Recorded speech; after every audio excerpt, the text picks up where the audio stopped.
Right, how's it going, everyone? This is Jose Trujillo, the world's greatest living artist. Bam! Just because I can. Okay, guys, today I'm gonna do an awesome painting. I hope you guys are having an awesome day, doing your thing. And here we go, okay? This is going to be super colorist, super cool.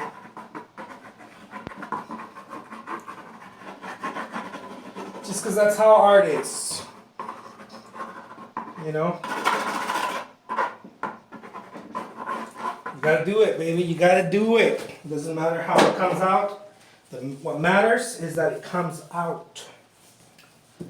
Okay, let me start mixing some color right here.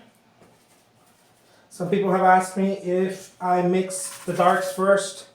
It is a good idea.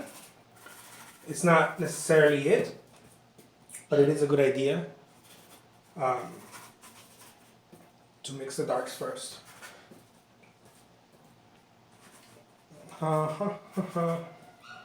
So I've been doing a series of videos on. If you guys haven't checked those out, go check them out after this one. A series of videos on creating artwork and that are not necessarily me painting, right? They're not me painting.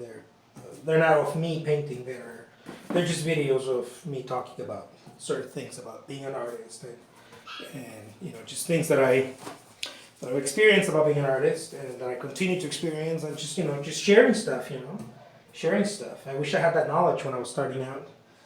Oh man, if I had that knowledge. Not that I'm so knowledgeable, guys, but the stuff that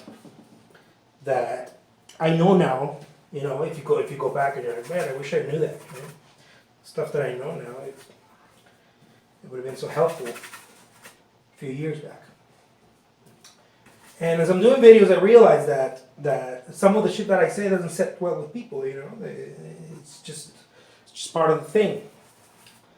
And I think a lot of it has to do with I may sound a bit rude, a bit, too what do they call it? Like my way or the highway, And I think that I'm not so gentle with my delivery, I guess. Some of the stuff that I say about being an artist and mainly about our career and things like that. And I think that is the reason why I say things the way I do. One of the reasons, and not the only one. Another one is because I don't know how to say it any other way. But one of the reasons is because when I was starting out as an artist, I made a lot of mistakes. And part of those mistakes, or much of the reason for those mistakes is because I didn't have anyone. I didn't have a mentor. I didn't have anyone tell me, dude, you're messing up. Look, pay attention here, pay attention there.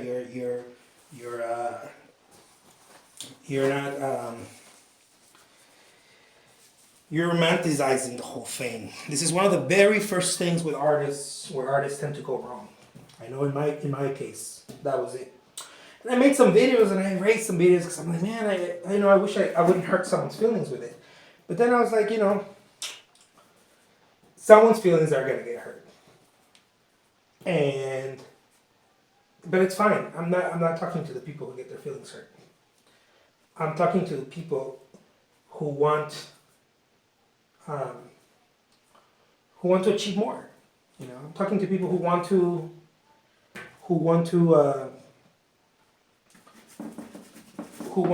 go beyond whatever they do in their artwork. Those are the people I'm talking to.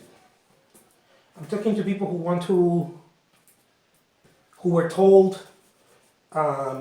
maybe, I don't know, certainly for me, it was the case with me, people that told them,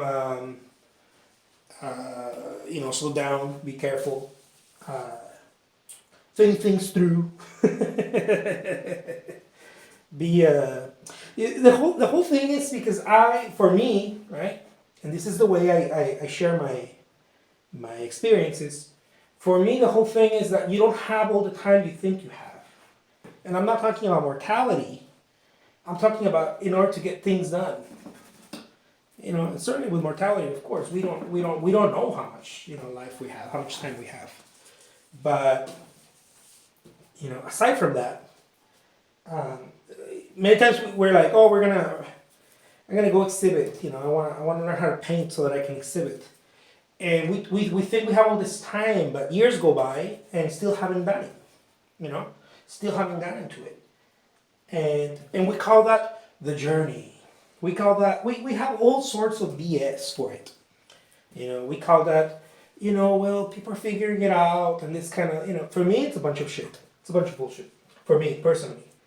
And the reason for that is because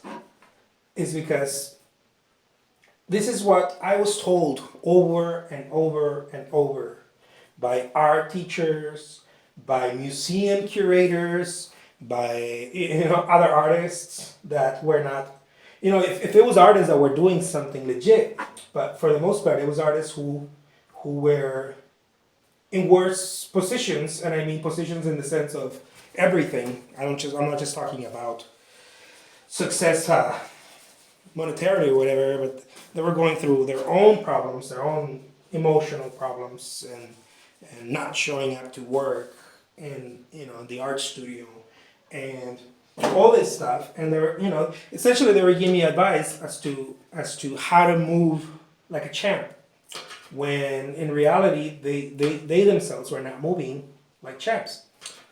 And so early on I saw something, it didn't make sense. I saw something that just did not make sense at all early on in my career. I just didn't know what it was until later, but a lot of stuff didn't make sense. And that was one of them. So I made an effort to distinguish that, because I noticed that I don't know how do you say it, this word in English. Sort of when someone has a vice or someone's doing something that they shouldn't, and then someone else kind of okays it, without being direct.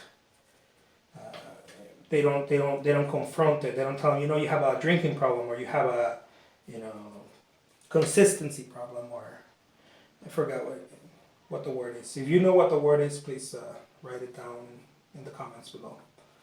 But I realized that with me, right, and people around me. Not that I had a drinking problem or anything like that, but I did have a problem, which was I thought about what I wanted to do and I never got around to it. And enabler, that's the word. People around you tend to be enablers many times, and they don't know that that's what they're doing. It might be mom, it might be dad, it might be girlfriend, husband, I don't know. It's okay, right? Because they don't mean bad, but they don't know that they're hurting you at the same time. See, what you need is people around you telling you, hey, what happened?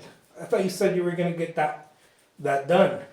I thought you said you were gonna get that exhibit ready. What happened to the exhibit? Did you call? Did you get it? Come on, let me help you. Let's do this. Or at the very least, move out of the way, right? But people don't tend to acknowledge that, and we are usually around people who are telling you bullshit like, you're on the path. Be careful. Take your time. Really think things through. What else? What else was people tell me?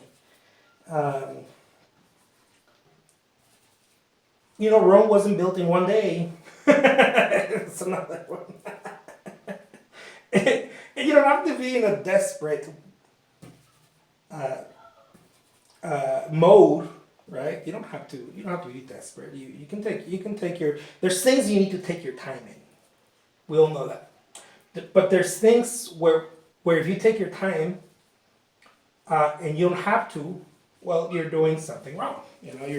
It's not you're doing something wrong as in a bad wrong. No, you're not helping yourself. You're not helping your cause, is what I mean.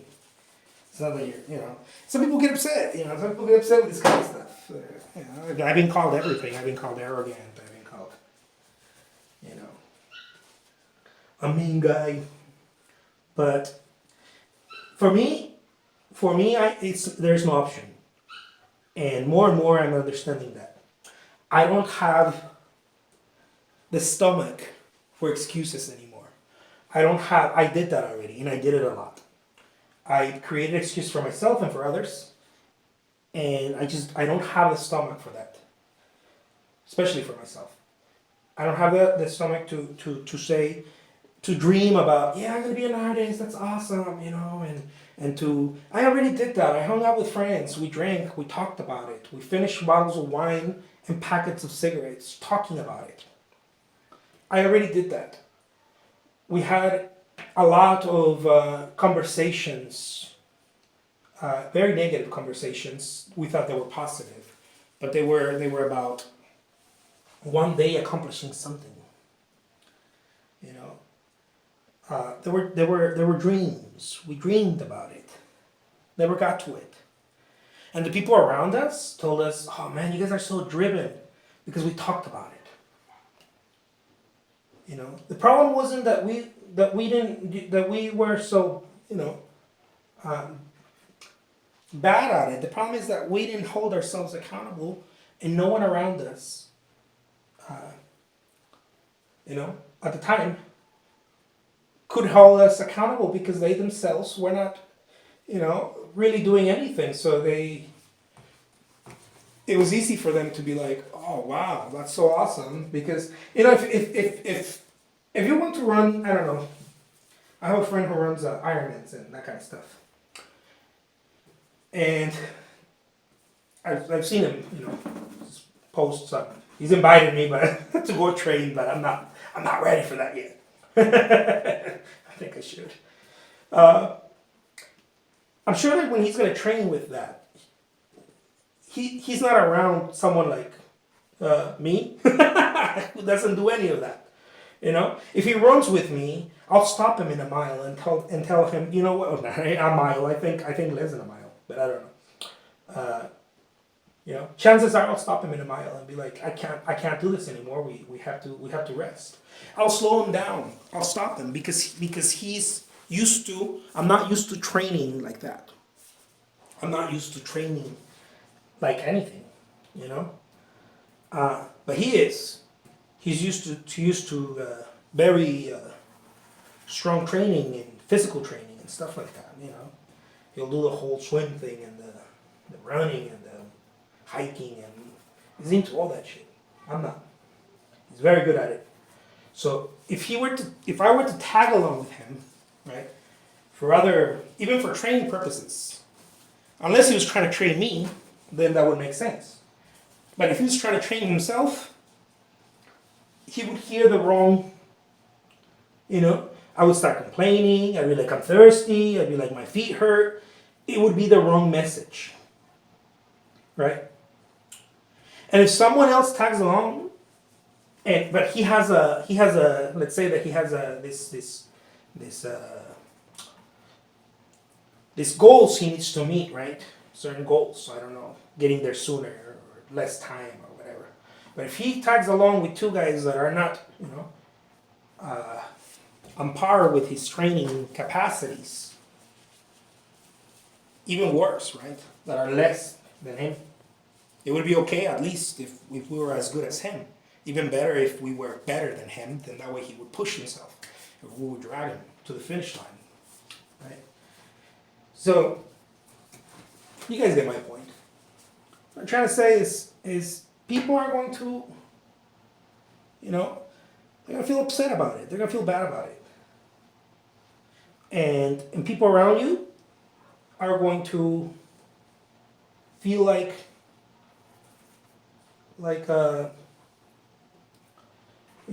you're already doing too much. You're already, wow, you're so talented. Wow, but they don't know that.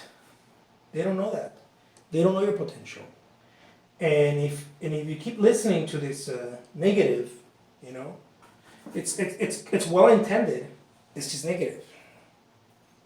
You know, it's like news. I feel like there's a line, right, between being informed and just indulging in negativity. I personally believe that. There's a line. Only you know that line. And it's the same thing with training for anything. If you're an artist and I start talking here about go get it, go get more. Look, this is my experience. I found out that it's not good enough. You start hanging out with people that slow you down, or that are trying to tell you that everybody wants something different. You shouldn't talk about. I hear people tell me that. Everybody has a different journey. You shouldn't talk about that. No, I'm going to talk about that because I wish someone told me that. I know how important it is, and I know it's not for everyone. I know my message. It's not for everyone. I know not everybody wants to be. Not everybody realizes. I think we all know we want more of something. Whether you're ready to finish that painting, to write the novel, to get the gallery exhibit, to become a better illustrator, better painter, whatever it is. You want to be a portrait artist, portrait painter, classically trained. Whatever you're looking at, whatever you're going after, you have a goal, and you don't need people telling you, well, take your time. Do you think what you need is people telling you, that's awesome, go for it, hit it hard, get it, because that's what it's going to take. It's not going to be easy. Nothing worthwhile is easy. I'll leave you with that. I hope you guys enjoy this little super awesome little talk and painting. Let me go ahead and do something super cool. Let me see if you guys can appreciate. Oh man, this is one of these foam boards. Yeah, let's do that. Look at that. Look at that. Bam. Take care, guys. Till next time.